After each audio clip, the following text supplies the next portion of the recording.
In the summer of 1930, in a city in the Soviet Union, a husband and wife sat down at their kitchen table and slowly realized something almost too strange to say out loud. They were never going to have a day off together again. Not next week, not next year, maybe not ever. They hadn't done anything wrong. Their government had simply edited the week. And here's the part that should stop you cold. It didn't work. Within a few years, the ordinary 7-day week came marching back, exactly as it had been. Because, as it turns out, the week is almost impossible to kill, which is a very odd thing to be true, until you learn the secret hiding inside it. Of all the ways we carve up time, the week is the only one that is completely made up. The day is a single rotation of the Earth. The month is based on the moon's cycle, and the year is a single revolution of the Earth around the sun. Those are real, written into the sky. The week is not. Nothing up there takes 7 days. Somebody, somewhere, simply invented it, and then it refused to die. This is the story of where your week came from. 3 civilizations, a secret code buried in the names of its days, and 2 empires that set out to destroy it and lost. And at the very end, the one question even the historians can't answer: why 7? To find the beginning, you have to travel back almost 3,000 years to the flat rooftops of Babylon, where priests spent their nights doing something almost no one had done before: paying ruthless, obsessive attention to the sky. They watched the moon swell and shrink, and they cut its month into pieces. On the 7th day, and the 14th, the 21st, the 28th, they declared the world a little dangerous, days when a king shouldn't eat roasted meat, or change his clothes, or ride out in his chariot. A 7-day pulse, beating quietly under the moon. So there it is, you'd think. The week is Babylonian, mystery solved. Except it isn't. And the reason why is one tiny, crucial detail. Because the Babylonian sevens always answered to the moon. Every month the priests counted off their 7-day stretches, reached the end of the lunar cycle, and stopped, wiped the slate, and began again at the next new moon. Their week was a servant of the sky, and ours famously serves nothing. Our week just rolls, 7 days, straight through new moons and full moons and eclipses, never pausing, never resetting, for thousands of years. So Babylon gave us the heartbeat. But the thing that makes our week truly ours, a cycle that turns its back on the heavens entirely, that came from somewhere else, from a people who, instead of looking up at the sky for permission, looked to a story. They were the ancient Israelites, and their gift was the Sabbath. 6 days of work, and then a 7th, stop, rest, and then, without so much as a glance at the moon, begin again. Forever. It was the first time a week came truly unhooked from the sky, a rhythm living in human habit alone. And they guarded it in the most audacious way imaginable. Open the Bible, the very first page, and what do you find? God building the entire universe in 6 days and resting on the 7th. Scholars think the writers did that quite deliberately. If your week has no anchor in nature, you give it the grandest anchor there could ever be. You don't tie it to the moon. You tie it to the creation of everything. But here the story takes a turn, because when you say your days out loud, you aren't reciting Genesis. You say Saturday, and you are naming a planet and a god. Roll forward to the Roman world, and the week picks up its final, strangest layer. The Romans, like almost everyone around the ancient Mediterranean, were utterly besotted with the planets, and to them the sky held 7 wandering lights: the sun, the moon, and the 5 planets a naked eye can catch: Mars, Mercury, Jupiter, Venus, Saturn. 7 lights, 7 days. The match was irresistible. So they gave each day to a planet, and this is where, if you have ever looked closely, you might have noticed something deeply weird. Line the days up by their planets: Sun, Moon, Mars, Mercury, Jupiter, Venus, Saturn. And that order makes no sense at all. It isn't the planets by distance. It isn't by speed.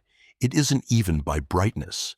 For centuries, it looked as though the ancients had simply shuffled them at random. Well, they hadn't. Hidden inside that order is a piece of machinery, and the whole thing runs on a single number. 3. Here's the secret, and it is honestly one of my favorite things in all of history. The ancients lined the 7 lights up from slowest to fastest across the sky. Heavy, crawling Saturn at one end, the quick little moon at the other. Then they decided that every single hour of every day belonged to one of these planets, taken in that order, on an endless loop. The first hour to Saturn, the next to Jupiter, the next to Mars, round and round, all day and all night. And whichever planet happened to rule the first hour of a day, that day took its name. Now watch the clockwork turn. A day is 24 hours long. 7 planets, cycling through 24 slots, and 24 divided by 7 leaves 3 left over. So each new dawn lands not on the next planet in line, but 3 further down the list. Skip 3 and skip 3 and skip 3. And the days drop out in exactly the order we still use today.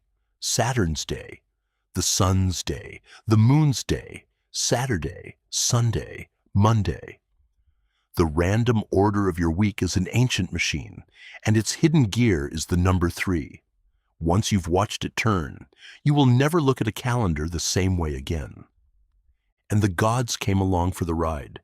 The Romans named the days for their planet deities, and when the week marched north into the cold forests of Europe, the locals simply swapped the Roman gods for their own, which is why, to this day, your Tuesday belongs to Tu, a one-handed god of war, Wednesday to Woden, Thursday, Thunderous Thursday, to Thor, and Friday to the goddess Frigg. Every week, without knowing it, you whisper the names of gods that whole empires rose and fell believing in. By now the week had gathered its layers, a Babylonian heartbeat, an Israelite day of rest, a Roman sky full of gods, all braided into one thing. And in the year 321, a single man made it law. The Emperor Constantine declared that the sun's day would be a day of rest across the Roman Empire. The 7-day week was now official, stamped into the calendar of the largest power on earth. Although, and history does love a twist, even the comfortable old story that it all began in Babylon may be wrong. In 2021, scholars went hunting for the planetary week out east, in the very lands everyone assumed it came from, and found almost nothing before it surfaces in Rome. Their startling suggestion: perhaps the week we know was never imported from the ancient East at all.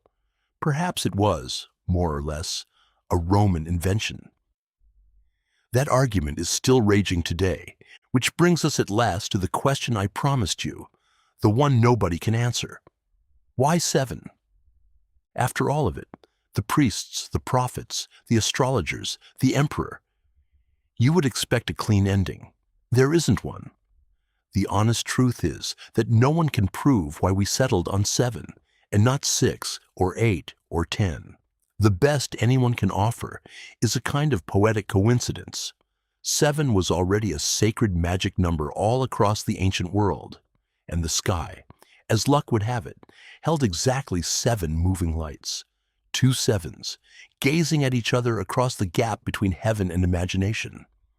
But the very first spark, the first human who looked up, counted, and decided our lives would beat in 7s, is gone, lost in the deep dark before writing. For the most used number in your life, the truthful answer is a shrug.